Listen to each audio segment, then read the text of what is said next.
Hi folks, this is Chris Voss from thechrisvossshow.com, thechrisvossshow.com, now on iTunes. Be sure to check out my consulting firm, Strategics One, where we consult with businesses and people on how to build their brands, how to build their companies, etc., etc. We don't just teach social media, we teach business too. So, thing I want to talk to you was something I discovered after about being 13 years in business. It was a wonderful secret that I really wish I discovered earlier. For the first 18 years of my business life, we spent a lot of time. I had good partners around me, people that we could bounce stuff off and discuss things with, good idea base.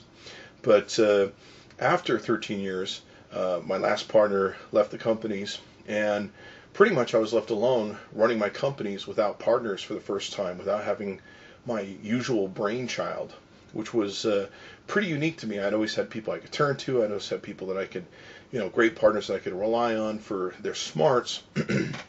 And here I was kind of left with this void where I didn't have a lot of people around me that, knew about business, et cetera, et cetera.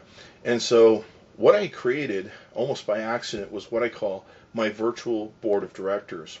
So it started kind of off the wall, and where I just started asking all my friends that own businesses what was going on. But after a while, I sat down with them and I said, look, I'm creating this virtual board of directors, and I just want your advice on stuff because you guys are entrepreneurs, you guys have owned your own business. I'd love to know, I'd love to have you help advise me on how to run my business better. So if you don't mind, I'd like to call you, bug you every now and then, and present you with my ideas, and et cetera, et cetera. And this concept is really awesome because not only does it help my business by them advising me, it was helping their business because they're going, well, Chris Voss is doing this, and I should use that for my business. So it ended up being a great brainchild. The cool thing is it's not a board of directors that I have to report to, or it's a board of directors I have to sell for my concepts of what I want to do with my business, or any of those sort of hassles that you have with a board of directors. So the beauty was I created this brainchild, these virtual board of directors, and there was about 6 or 7 of them that all own their own companies.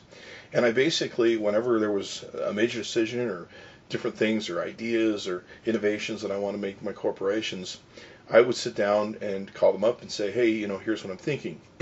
Now, there's several important aspects to this point of having a virtual board of directors. Now, if you're a CEO and you maybe already have a permanent board of directors, you probably have a group that you can also turn to for ideas. This is the most important thing that you can do with this brainchild of people, though. This is very important.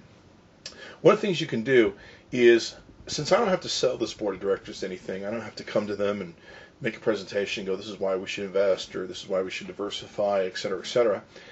I can go to them and I don't have to sell them. So usually what I'm going to is I've got a problem that I need solving. And a lot of times, sometimes I know what the answer is, but I need to make sure that I have the right answer. Because sometimes you don't know. You may know the answer.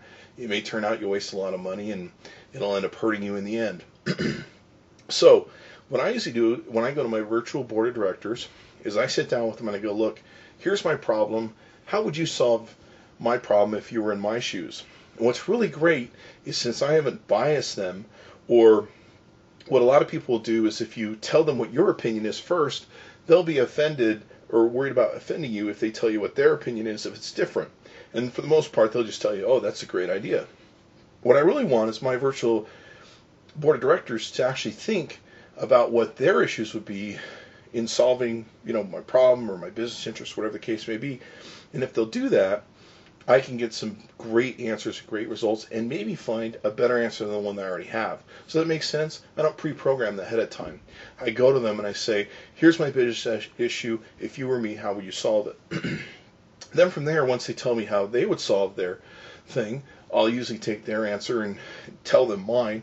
And sometimes we may incorporate those answers. In some ways they may go, yeah, you know what, Chris, your idea is better. Or they may just go, Chris, here's why my idea is better. And we'll sell each other. And then we find, usually, hopefully, the best way to go about an aspect of our business. So if you get a chance and you're a small business person, this is probably really who this is for. If you're just a one-man shop, et cetera, surround yourself with successful business people. Now, this is the key. Don't surround yourself with the guy at the garage and the redneck down the road who's never run a business. Surround yourself with people that have run a business. The worst thing that I've ever seen, and it's caused issues with my partners, is they rely on people's opinion that have no idea on how to run a business. They've never made large amounts of money in their life or had business flowing through an account and have to deal with the mentality of that. So they're horrible advisors usually in that case. So make sure that you keep people around you that own businesses, that have been successful, and can really give you advice. Because if you're not, you're just not going to get good quality advice. And then make sure that on your board there's always that one crazy contrarian. I've talked about this before. It's important to have a contrarian. One person who's always going to turn left when everyone turns right, or at least it seems that way. Because that person will sometimes give you some incredible ideas. I ended up talking to one of my friends today, and he's actually not the contrarian, but he gave me a very contrarian idea. My first notion was to go, well, that's stupid. And then it clicked in my head what he was really trying to say, and it was a brilliant idea. So now I've incorporated it. The one other person you should put on your board is your mom. Now, you may not want to run everything about your business by your mom, but when it comes to how things look, how they appear, the basic, how they're assembled, the aesthetics of it, I should say, ask your mom. Because the funny thing about moms is no one is going to be as honest with you, probably in your whole life, as your mom is. So if you can, put your mom on your board. So anyway, that's it. That's my idea. Be sure to use it. I mean, the more smarter people you can get around you, especially when you're living in that envelope or that bubble of being just one person trying to make a business work, surround yourself with smart business people, draw from them, take them to lunch, learn from them, etc., etc. If you need to, get them involved in your business, but it's probably just smarter that you take their time and their advice. So anyway, thank you very much for coming by the Chris Voss Show. Be sure to come by daily. Thank you very much. Bye-bye.